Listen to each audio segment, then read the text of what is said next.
بيان إلى الرأي العام. تصادف اليوم الذكرى السنوية الثالثة لاستشهاد الأمين العام لحزب سوريا المستقبل، أيقونة السلام ورائدة العصر، والتي كانت صوت المرأة الحر، الرفيقة هيفرين خلف، وكذلك الرفيق فرهاد رمضان، اللذان استهدفهما من قبل المرتزقة السوريين الموالين لتركيا بتاريخ 12/10/2019، وذلك بالتزامن مع الاجتياح التركي لمدينتي رأس العين وتل أبيض. هيفرين خلف التي ناضلت وعملت جاهدا على تأسيس حزب سوريا المستقبل بالتزامن مع مرحلة صعبة ومصيرية شهدها تاريخ سوريا، وأبدت تجربة ثمينة في إبراز دور المرأة ومشاركتها في صنع القرار وحمل الرسالة الوطنية، وسلكت أرقى طرق النضال والكفاح من أجل وحدة سوريا أرضا وشعبا، وإنهاء المعاناة السورية على أساس الحوار السوري النافذة الأوسع لبناء الثقة والمحبة بين السوريين من أجل الوصول إلى حل شامل ينهي حالة الصراع الدموي.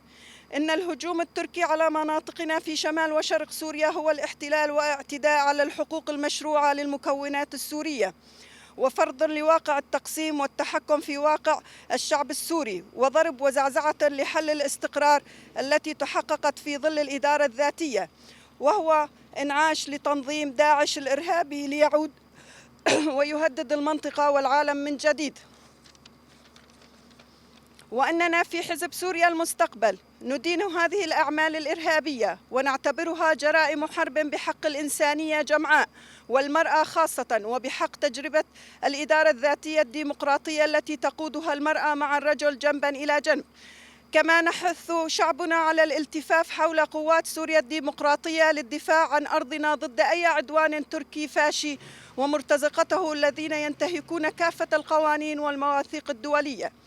وأننا ندعو المجتمع الدولي ومنظمات حقوق الإنسان للقيام بمسؤوليتها تجاه شعوب شمال وشرق سوريا ومحاسبة الجنات، ونؤكد على مواصلة نضالنا وكفاحنا نحو تحقيق آمال وأهداف شعبنا في الحرية والديمقراطية والتعددية ضمن نظام لا مركزي، وإيصال رسالة الشهيدة هيفرين الإنسانية إلى كافة أصقاع الأرض، الرسالة التي آمنت بها ودعت لها من خلال وحدة الشعب السوري. المجد والرحمة والخلود للشهداء. حزب سوريا المستقبل.